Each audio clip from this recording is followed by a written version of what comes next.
Les 9 phrases à ne pas dire lors de votre entretien d'embauche. Le responsable de l'embauche est passé au crible les CV, et il a décidé de vous rencontrer. Maintenant, il est temps de faire une bonne impression. Mais malheureusement pour vous, chacune des phrases que vous prononcez au cours de votre entretien d'embauche sera une partie de cette impression. Pour bien se préparer à une situation potentiellement embarrassante, il est important de savoir ce qui est hors limite.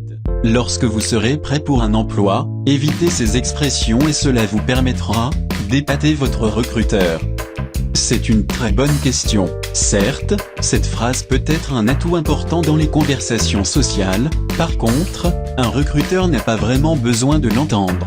Rappelez-vous qu'au lieu d'avoir l'air surpris que le recruteur ait posé une question, souvenez-vous que vous vous êtes bien préparé pour cette rencontre. En outre, les questions sont presque toujours tirées d'une liste prédéfinie. Il est délicat de jouer au jeu de glorifier votre recruteur, mais vous devriez l'utiliser avec précaution. Autrement dit, répondez directement à leurs questions. Quelle est ma mission? Le fait que vous n'ayez pas fait de recherche sur l'entreprise, sur les descriptions de poste ou sur le secteur lui-même, prouve que vous n'êtes tout simplement pas bien préparé. La préparation pour un entretien d'embauche équivaut à la préparation pour un examen final. Il faut connaître son travail.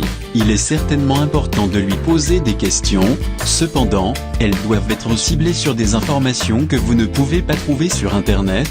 Par exemple, en quoi consiste le fonctionnement de la société, et comment les valeurs de la compagnie se concrétisent au quotidien. En réalité, je n'ai jamais fait ce travail. En cas de manque d'expérience, votre CV le montrera. Inutile de dire que vous n'avez pas les qualifications requises. Au contraire, cette rencontre est votre chance de pouvoir relier de manière plus créative les points entre votre CV et votre demande d'emploi. Dans ce cas, vous êtes en mesure de dire à votre recruteur les raisons pour lesquelles vous conviendrez parfaitement pour cet emploi. Je ne vois personne de mieux compétent que moi. Le fait de se surévaluer pendant un entretien ne sert éventuellement qu'à vous blesser. Étant donné que vous n'avez pas vu les CV des autres candidats, il est inutile de vous comparer de façon ouverte aux autres. Le plus important à apprendre est l'art de la comparaison discrète. Tout le monde peut s'améliorer, donc soyez honnête avec vous-même. Branda Benz, spécialiste des marques personnelles, écrit: comment un recruteur vous percevrait-il par rapport aux autres candidats? Il est essentiel de pouvoir parler des éléments qui vous distinguent, et non seulement de dire que vous êtes quelqu'un de spécial. Mon précédent patron est horrible. Il est strictement interdit de se plaindre de votre emploi précédent, sauf dans des circonstances particulières. Il est préjudiciable de se plaindre de la manière dont la situation s'est détériorée dans votre dernier travail. En premier lieu, cela prouve que vous êtes dans l'incapacité de vous adapter à une situation délicate et de la dépasser. En second lieu, ce que votre interlocuteur ne souhaite pas dans le futur que vous parliez de leur société, ou de leur personnel. Bien entendu, il est important de faire part des défis qui vous ont été relevés au cours de votre carrière, sans vous plaindre.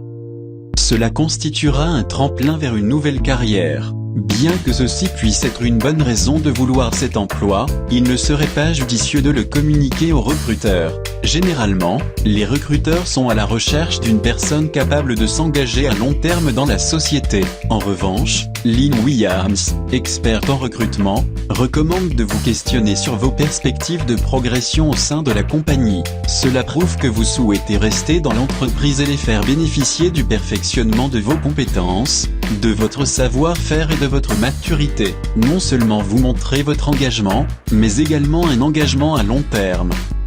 Je ne sais pas, il existe toujours un moyen plus approprié de répondre à une question dont vous êtes incertain que de répondre je ne sais pas.